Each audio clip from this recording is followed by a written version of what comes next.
but, but I liked it just the way it is. And that's what I was saying when someone gave me feedback until I realized that just the way it wasn't that great. And the feedback really helped me improve it. Last week's episode, we talked about what's going to be my chapter in the Believe You Can, people who believe they could, did anthology. And this week, as I bring in the feedback and I start editing last week's version because it wasn't perfect, but as I start editing my work, I realize it's other people's feedback that's going to make it better and, quite frankly, make it something people want to read. And I'm going to invite my partners in, Heidi and Joanna. Come on in and let's start this topic of discussion, accepting feedback graciously.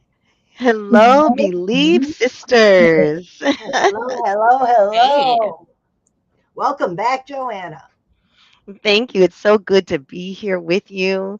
And I'm excited to talk about your story, from when- going from working with the military, the Air Force, Nope, and nope. I'm sorry, that's right.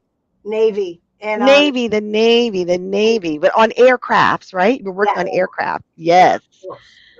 My husband's over there yelling Air Force. He was in the Air Force. Uh-huh.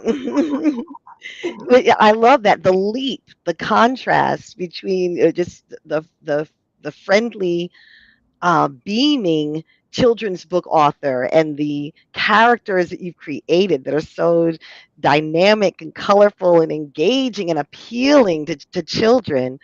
I love that. So that is an exciting story. The content in itself, it piques interest and curiosity. Wow. How did you do that? How did you go from here to there? So I love that's a great starting point. Because I believed I could. Yes. So, Francine, how do you want to get started talking about this editing process in your chapter? Well, actually, what I want to talk about is the power of feedback first. The power of feedback. And I think I told this story last week. When I was doing my speech for the World Championship of Public Speaking, I received some feedback that my grammar was incorrect. I was talking about being in Iraq, and I said when I was in country. Mhm. And my evaluator told me that that was wrong. I should say in the country. But what I was saying was in country, which is a military term for in the war zone. Right. Jargon. Right. So I had to explain to audience members who didn't understand what in country meant. And that's the beauty of feedback because you take it for granted that you understand what you're talking about. You are deeply embedded and rooted in your own story. And it might make perfect sense to you, but your audience might be wanting a little bit more information. When I wrote my first book and I sent it to the editor, she said, "This is great, but add more to this story and make it more fulfilling for the Hmm. audience to read it. They're going to want to know the rest of that story." So it I looks like there are multiple stories within one story, right? Exactly, exactly. Mhm. And I used to skim over my military story. Yeah, that's right. I fixed airplanes. I went to Iraq. I was on the aircraft carrier. No big deal. That was my job. Right. But then all the feedback I got from everybody is that's the part of you people really want to hear because that's what makes you unique and different. That is amazing that you shared that, Francine, because I just experienced that this weekend. I'm working with the Global Women of Impact in Orlando, the She Echoes speech event on November the 1st. I'm serving as a coach for two individuals. And for one of them, it was the same thing. She sort of glossed over certain aspects of the story and then wanted to focus maybe on the end result, and I wanted to say, hey, let's get a little bit of details, a little development on the backstory, because that will inform us and add substance and context. And that creates impact because we're going to feel it and we're going to relate. We're going to understand why. The why is so important, the purpose, and what makes someone tick.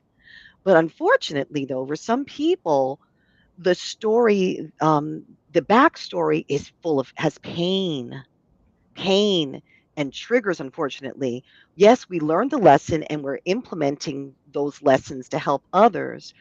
But don't look back there. It's not relevant. They feel it's not relevant, but maybe it actually is. So with the feedback, we offer it with good intentions and good graces, but we have to leave it open to the individual as well with what they're going to do with it. If it's better for them to sort of set it aside for their own personal well-being, that's something also we might have to accept. You bring up something really interesting. I was writing about this earlier. We use the word mindset, and I was like, mind set. So just like we set an alarm clock to go off at a certain time, we have set our minds into certain processes.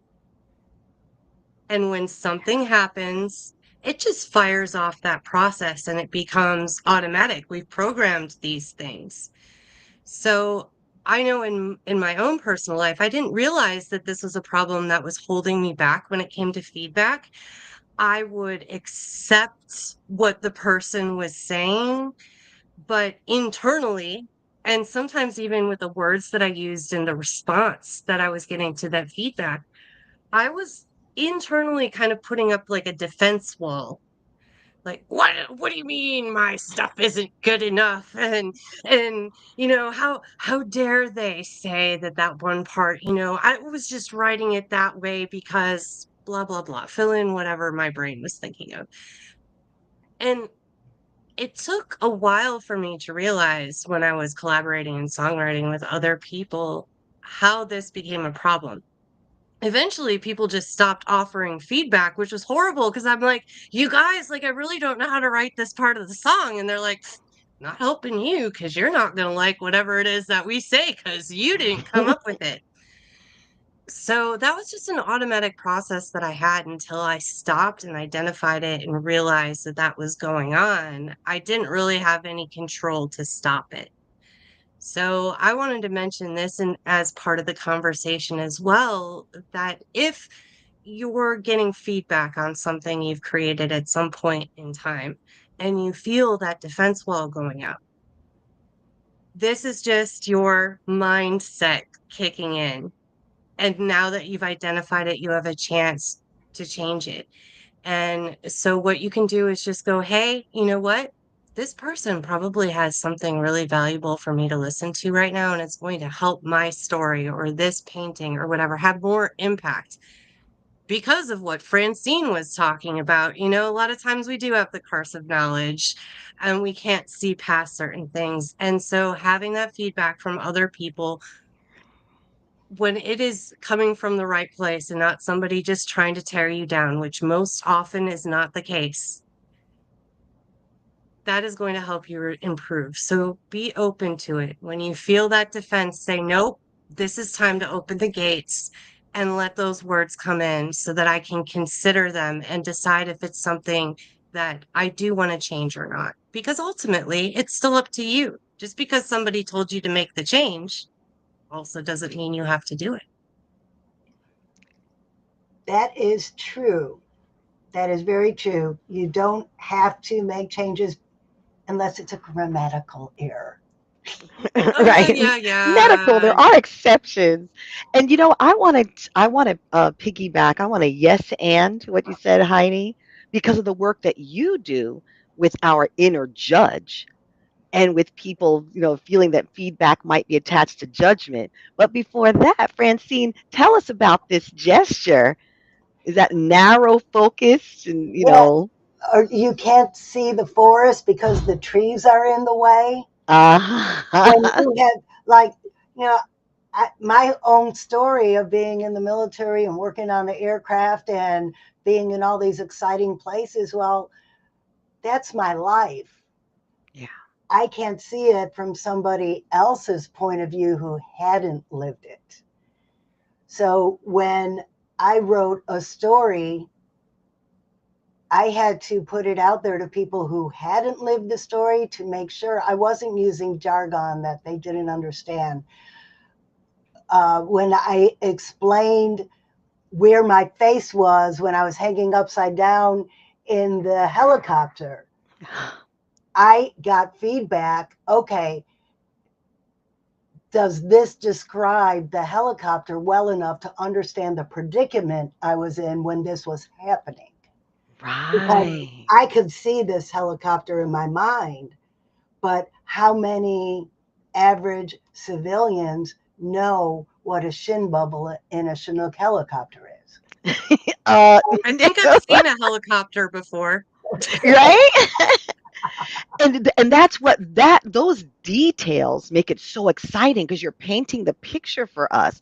I'm fascinated by women in the military who went through boot camp. First of all, you survived boot camp successfully.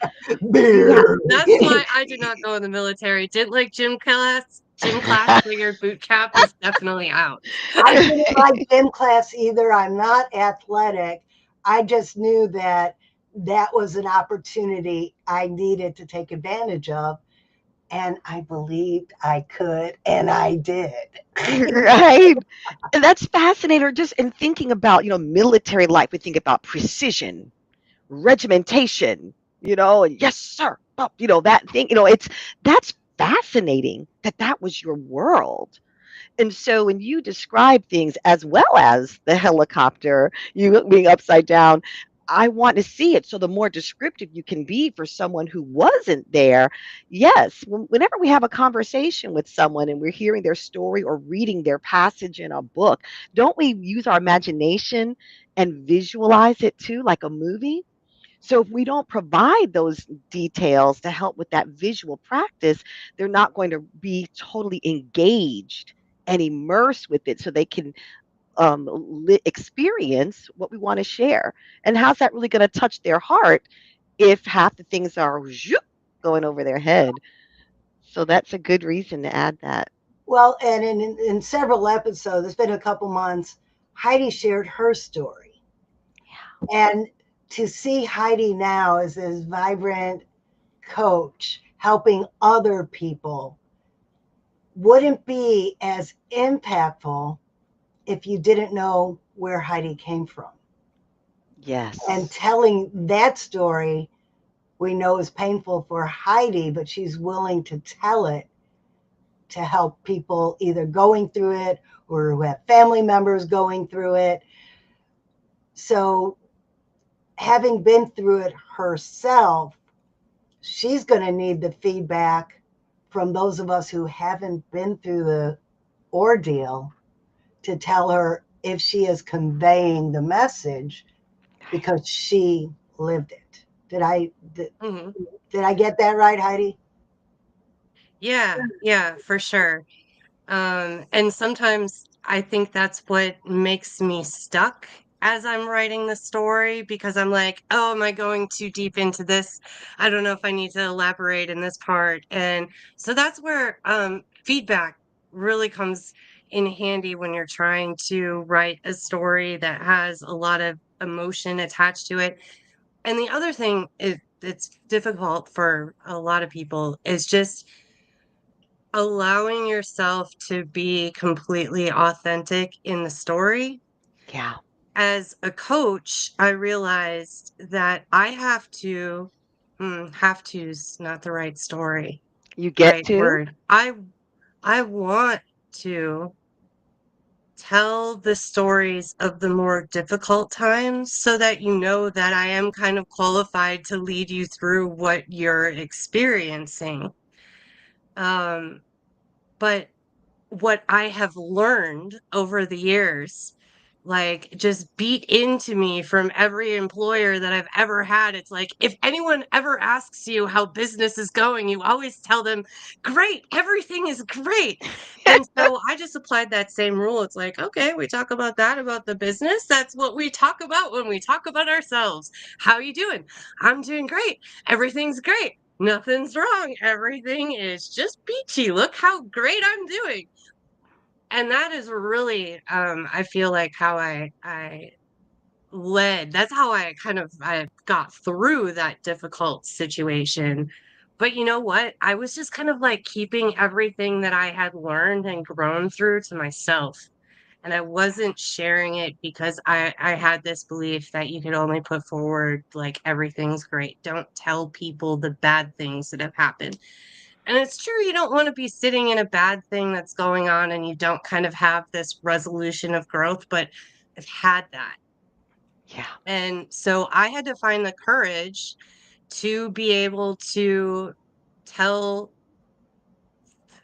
tell the exciting story. I saw one of my friends do a post like, thank you for all of this bad thing that happened and this bad thing that happened and this bad thing that happened because it just made my story that much more exciting.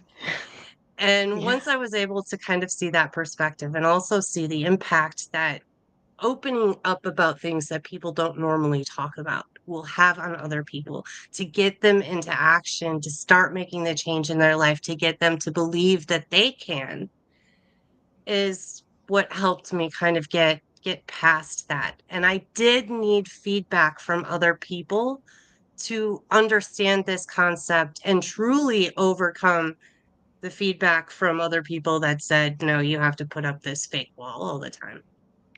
Oh, yes. That's beautiful, Heidi.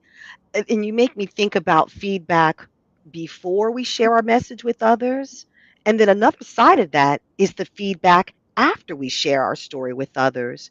There was power when we had our live event at the Performing Arts Center in Green Cove Spring, Florida, at the beginning of this year.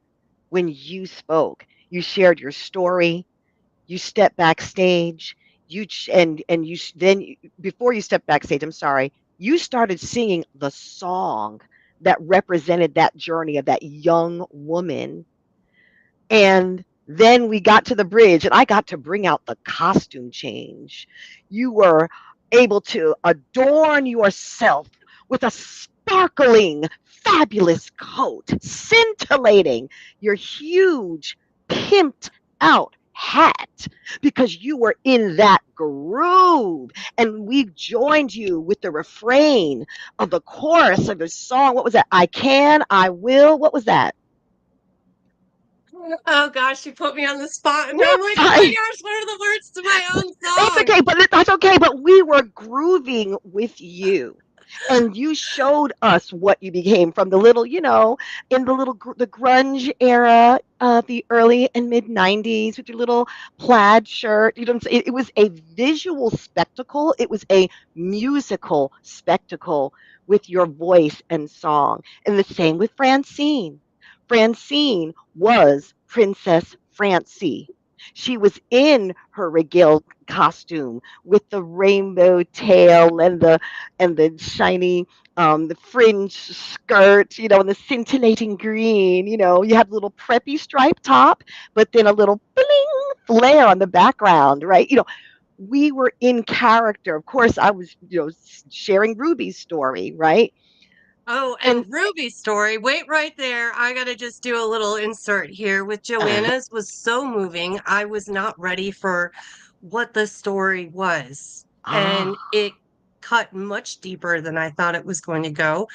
mm, And I was very moved by Joanna's performance. Now you can continue. thank you. Right, thank you. Right. So together, though, we created something, and then the last song, right? Everybody, you ladies came with me on the celebratory dance song at the end, little disco groove, and it was what's beautiful is the expansion when we share and engage, and we get feedback. Because Francine says, "Okay, I'm not a dancer per se." We I all am know a that she does a dancer. belly. Well, you I remember am a what you dancer. said. You remember what you said something about not necessarily, but you got out there and danced. You I am a maybe dancer. I'm not a singer.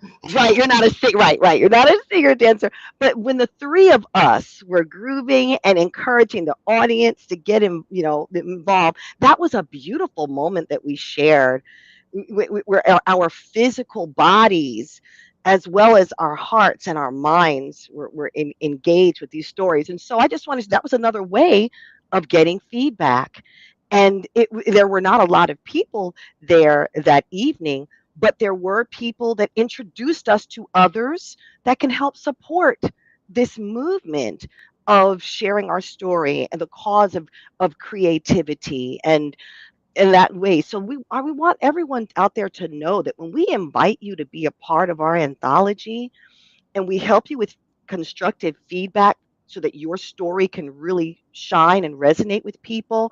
We're also providing a platform for you to interact with people virtually and live with these types of events online and in person to help you get feedback on the other side of things too, to see how you can touch and affect people, inspire them, move them in whatever way. So it's just feedback every step of the way. That's helping us to really to make our mark, and it's by the lives that are touched by what we do. And can I expand on that? Yeah. What Joanna said, getting feedback from coming together as a team. When I wrote my first Sparkle Feathers book, and one of my friends asked me to come and do a keynote address at his church. And I went and I talked about how Sparkle Feathers was born and how this is a movement for parents and families.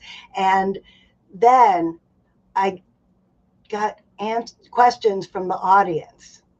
Those questions were feedback to me because at first, my children's program was going to be for girls. And they said, no, boys need it too. Hmm. And then I said, young adults. No, the younger kids. Right. So, my audiences, when I go out and do keynote addresses and I speak, I'm getting feedback from the audience by the questions they ask me. So, keep that in mind. If you, as a business person, come on a podcast, a live stream like this, take those questions as a form of feedback and work that into your repertoire for the future. I still have the wall up of being somebody who failed at fertility. And Mm. I was afraid of children.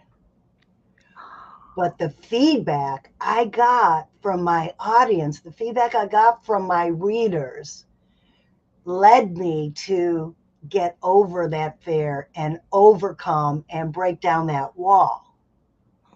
So Mm. remember, it's not just feedback about the writing process, it's feedback about your brand, it's feedback about who you serve, it's feedback about how you serve them.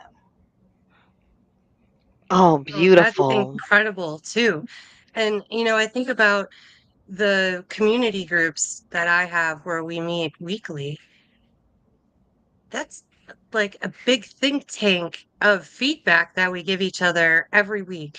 I mean, right now we're working on social media pages and websites. So, depending on who's working on what project right now, putting someone in the hot seat and having everybody have a chance to take a look at it and say, this sentence isn't really clear. Or, oh, I really love the colors that you have going on here. It really gives me like this welcoming feeling. Like I just can't explain it.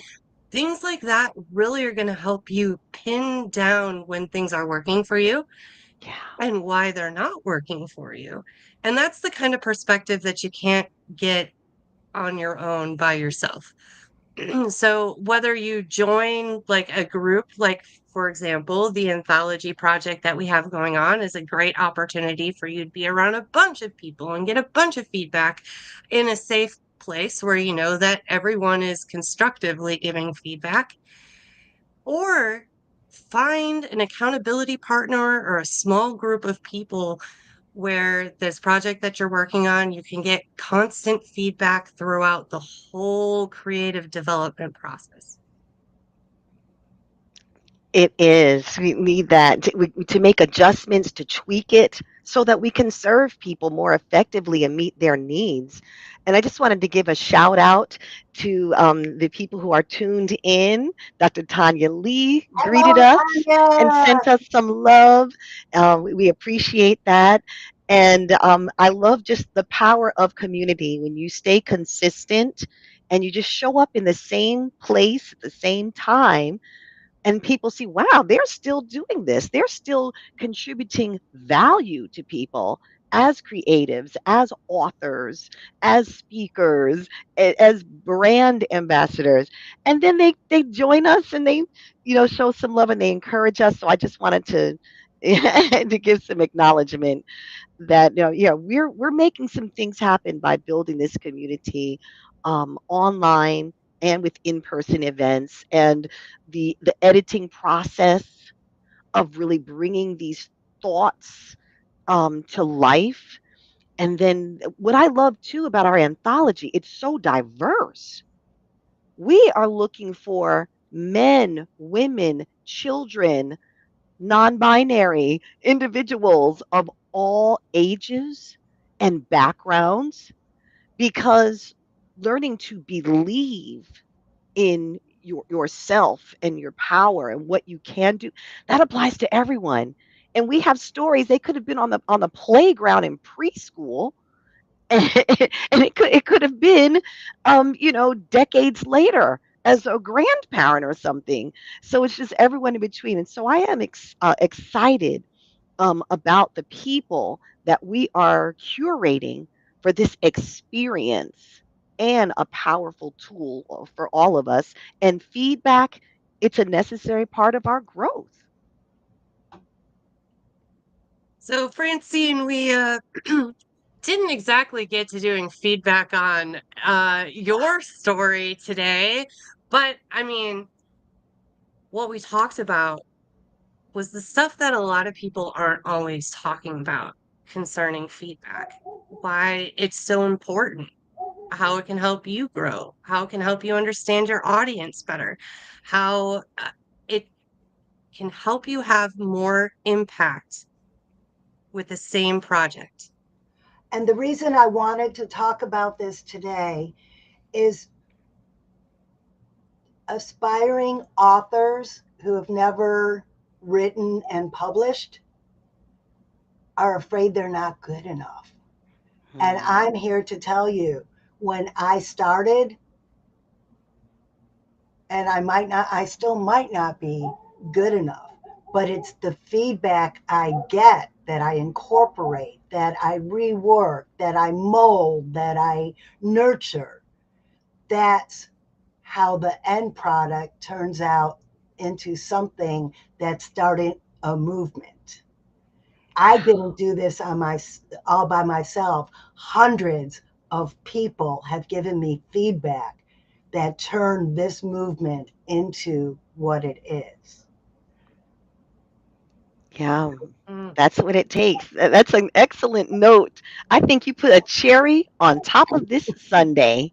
Yes, everything. Well, that means that there's only one more thing to do. Joanna, Yes, we want to thank you for tuning in and want to remind you that if you can conceive it, you can believe it and therefore achieve it.